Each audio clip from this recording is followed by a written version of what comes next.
जय माता दी। आप सभी को गुप्त नवरात्रि के छठवें दिन की कथा माँ छिन्नमस्ता की कथा में आप सभी का स्वागत है। छठे दिन 10 महाविद्याओं में से एक माँ छिन्नमस्ता की पूजा आराधना की जाती है। तो आज हम बात करेंगे छठी महाविद्या माँ छिन्नमस्ता के विषय में। यह कथा अत्यंत रहस्यमयी है और गढ़ है, इसलिए आज इस कथा के अंत तक अवश्य सुनिएगा। यह माता पार्वती द्वारा आत्म बलिदान देने का है। चलिए सबसे पहले हम सुनते हैं माँ गुप्त नवरात्रि के उपलक्ष्य में माँ छिन्नमस्ता की जुड़ी हुई पौराणिक कथा। उसके बाद हम माँ कात्यायनी की भी कथा का श्रवण करेंगे। आइए आज की गुप्त नवरात्रि के छठे दिन का व्रत कथा आरंभ करते हैं। एक समय माता पार्वती अपने दोनों सखियां जया और विजया के साथ मंदाकिनी नदी पर स्नान करने पहुंची थी।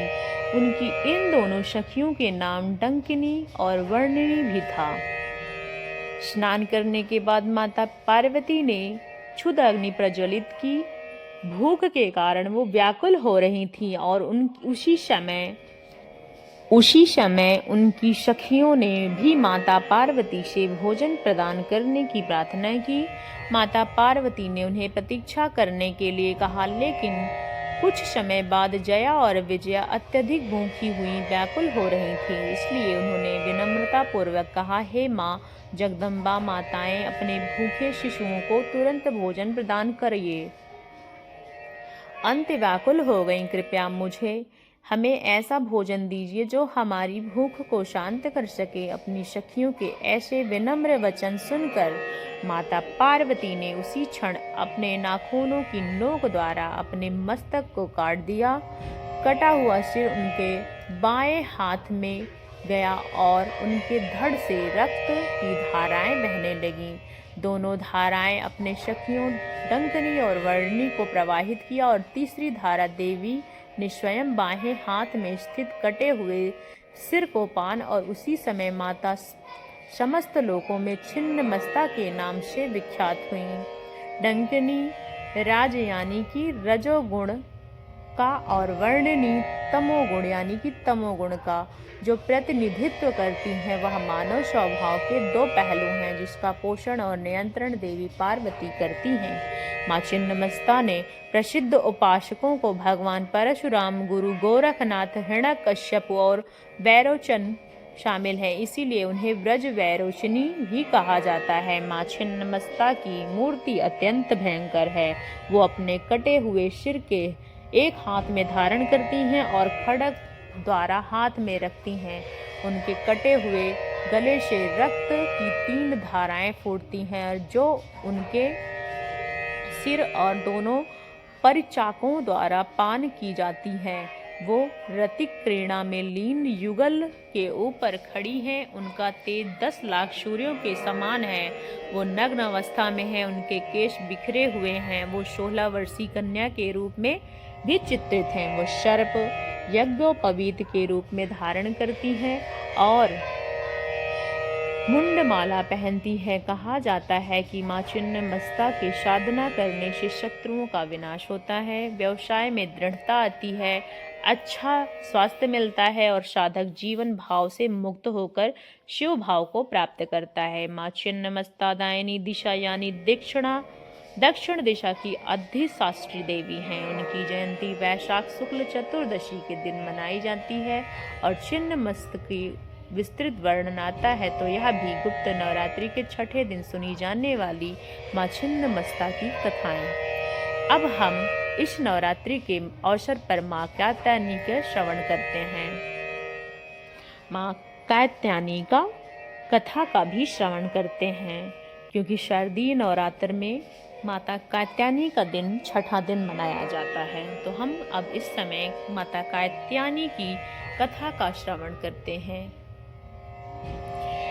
इस पौराणिक कथा के अनुसार कत नाम के एक प्रसिद्ध ऋषि हुए। उनके पुत्र ऋषि कात्य हुए और उन्हीं कात्य के गोत्र में विश्व की प्रसिद्ध महर्षि कात्यायन का जन्म हुआ। उनकी इच्छा थी कि वो भगवती उनके घर पर पुत्री के रूप में जन्म ले, इसलिए महर्षि कात्यायन ने घोर तपस्या की। उनकी इस कठोर तपस्या से माँ भगवती प्रसन्न होकर उन्हें दर्शन दिए।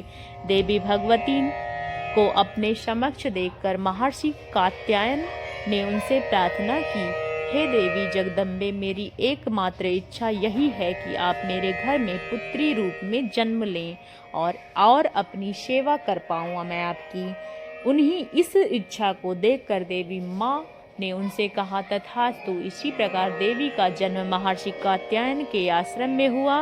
उन्हीं के होने के कारण उन्हें कात्यायनी के नाम से जाना गया। जब देवी का जन्म हुआ, उस समय जब देवी माता का जन्म उस कात्यायन ऋषि के यहाँ हुआ,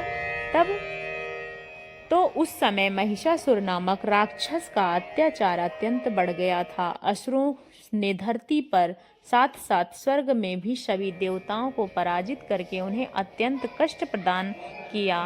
त्रिदों के तेज पुंज से प्रकट हुई देवी ने ऋषि कात्यायन के घर में अश्वनी मास के कारण पक्ष की चतुर्दशी के दिन जन्म लिया। इसके बाद ऋषि कात्यायन ने भी माँ का पूजा 3 दिन तक और दशमी तिथि के दिन माँ दुर्गा का महिषासुर का अंत कर दिया।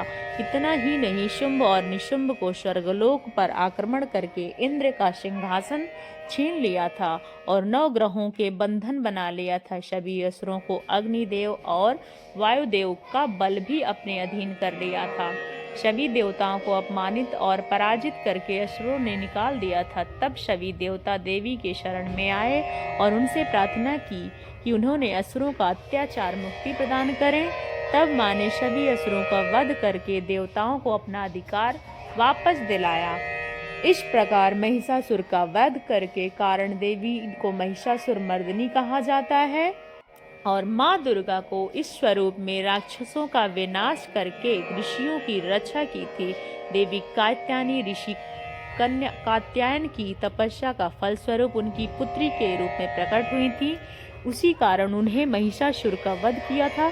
वास्तव में वह सारे असुर को समय ही नहीं बल्कि आज के कलयुग में उपस्थित हैं, क्योंकि असुर मनुष्य दुष्वृत्तियों से भी कहा गया है। मनुष्य अंदर हिंसा की पाप वृत्ति समाप्त होने पर अंतकरण में शुद्ध हो सकता है और फिर भगवती देवी की कृपा पात्र बनता है और मोक्ष को प्राप्त करता है। इसलिए नवरात्रि के 6ठे दिन माँ कात्यायनी स्वरूप ध्यान पूजा करने से व्यक्ति के भीतर चल रही नकारात्मकता का नाश होता है, सकारात्मक ऊर्जा का संचार होता है, उसे सरलता से दिव्य पद की प्राप्ति होती है। जन्म जन्मांतर के पापों से मुक्त होकर वह परम पद को अधिकारी बनता है। माँ स्वयं नकारात्मक शक्तियों का नाश करने वाली होती है। इनका स्वरूप अत्यंत। रात्रि के 6ठे दिन माँ कात्यायनी की संपूर्ण कथा और पूजा विधि, इस कथा को आज हम यहीं पर विराम देंगे और हम आपसे मिलेंगे नवरात्रि के 7वें दिन की कथा के साथ। और इस कथा को सुनने के लिए अगर आपने अभी तक हमारे चैनल को सब्सक्राइब नहीं किया है तो कृपया सब्सक्राइब करें और बेल आइकन को ज़रूर से ज़रूर प्रेस करें ताकि आने वाले समस्त अपडेट आप तक पहुंचते रहें।